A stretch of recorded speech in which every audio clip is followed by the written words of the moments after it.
Good morning बच्चों। आज हम एक नए पाठ का अध्ययन करेंगे, पाठ 4 शब्द भंडार। ठीक है, अब आप जान लीजिए पहले शब्द भंडार क्या होता है। अभी आपने पिछले पाठ में जाना था कि शब्द होता क्या है। ठीक है, तब हमने आपको बोला था कि आप अभी शब्द के बारे में जाने हो।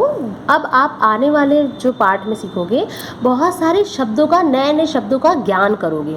इसीलिए इसे कहा गया है शब्द भंडार। भंडार का मतलब बहुत सारा, मतलब कोई एक जगह इकट्ठा चीज़ बहुत ज़्यादा में है, और शब्द हो गया आपका मतलब शब्द का भंडार आप देखोगे। ठीक है, अब हम इस पाठ का अध्ययन करते हैं। सार्थक शब्दों के अनेक रूप होते हैं, इनमें से प्रमुख हैं।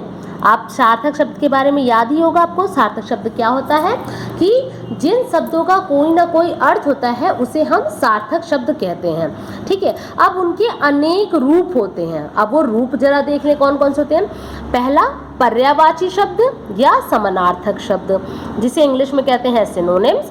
दूसरा विलोम शब्द या एंटोनिम्स, जिसको हम कहते हैं विपरीतार्थक शब्द। तीसरा है आपका अनेकार्थी शब्द, यानी कि वर्ड विथ वेरियस मीनिंग, यानी कि एक ही शब्द के कई सारे मीनिंग होते हैं। अब हम इन बारे में विस्तार पूर्वक से पढ़ते हैं, जरा होता क्या है। तो पहला हम पढ़ते हैं पर्यायवाची शब्द के बारे में। ठीक है, अब जैसे आप इमेजिन करो, आप यहाँ पे एक ये देख रहे हो वस्तु। अब मैं जैसे आपसे पूछूं ये क्या है, तो कोई बोल सकता है कि मैम ये तो पेड़ है, और कोई बोल सकता है मैम ये बरगद का पेड़ है, कोई बोलेगा मैम ये तो बहुत अच्छा वृक्ष है, ठीक है, जिसके नीचे हम छांव ले सकते हैं। तो सबने कहीं ना कहीं से इस वस्तु की विशेषता बताई।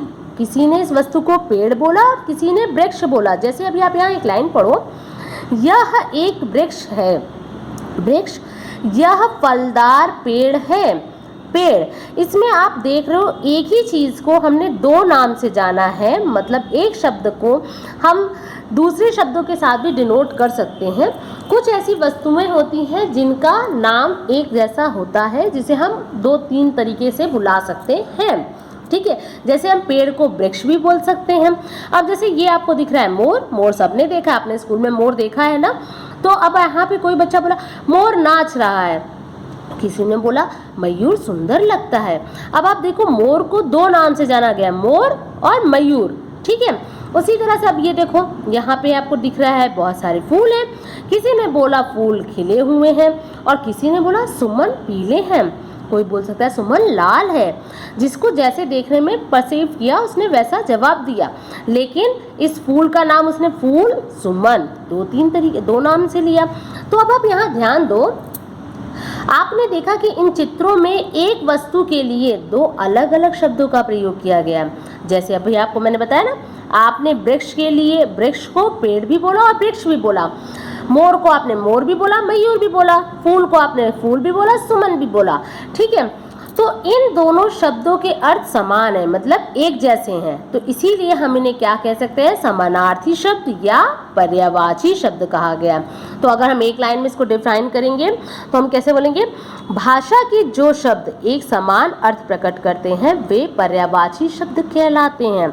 यानी भाषा का जो भी शब्द एक समान अर्थ प्रकट करे, एक जैसा अर्थ प्रकट करे, उसे हमने कहा पर्यायवाची शब्द या समानार्थी शब्द। अब आप इसको बढ़ने के लिए अब और भी पर्यायवाची शब्दों का ज्ञान कर सकते हो। ठीक है, अब जैसे आपने यहाँ पे देखो बहुत सारे शब्द लिखे हैं, ये आप देख सकते हो, ये सारे शब्द हैं। आँख, आग, आदमी, आकाश, कमल, घर, पहाड़, बादल, समुद्र, सूर्य, ऐसे पता नहीं कितने सारे शब्द हैं। लेकिन इन्हीं शब्दों के आपको और भी कई सारे नाम हो जिसके बारे में आपको जानकारी होनी चाहिए, जिससे आपका शब्द का ज्ञान बढ़ेगा और आप शब्दों को और भी जान पाओगे और भी कई तरह के शब्दों से प्रयोग कर पाओगे। ठीक है, अब जैसे हम पढ़ते हैं, आँख को हम क्या कह सकते हैं, नेत्र, चक्षु, नयन। आग को अग्नि, पावक, अनल। आदमी को मनुष्य, नर, मानव। आकाश, नभ, गगन, अंबर। कमल को सरोज, पंकज, पद्म। घर को गृह, सदन, आलय। पहाड़ को पर्वत, नग, गिरी। बादल को घन, मेघ, वारिद। समुद्र को क्या कहेंगे, सागर, जलधि, सिंधु। सूर्य को रवि, भास्कर, दिनकर। चंद्रमा को क्या कह सकते हैं, शशि, चांद, राकेश। पानी को जल, नीर, सलील।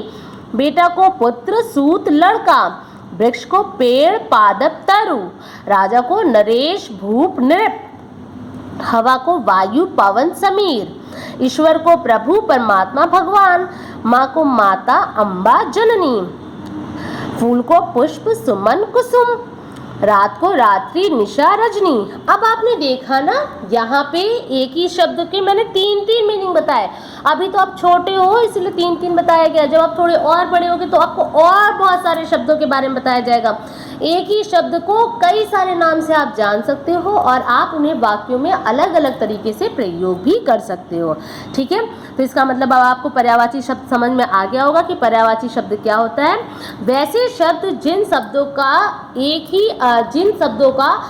ही अर्थ निकलता है उसे हम कहते हैं पर्यायवाची शब्द। यानी कि भाषा के जो शब्द एक समान अर्थ प्रकट करते हैं उन्हें हम पर्यायवाची कहते हैं।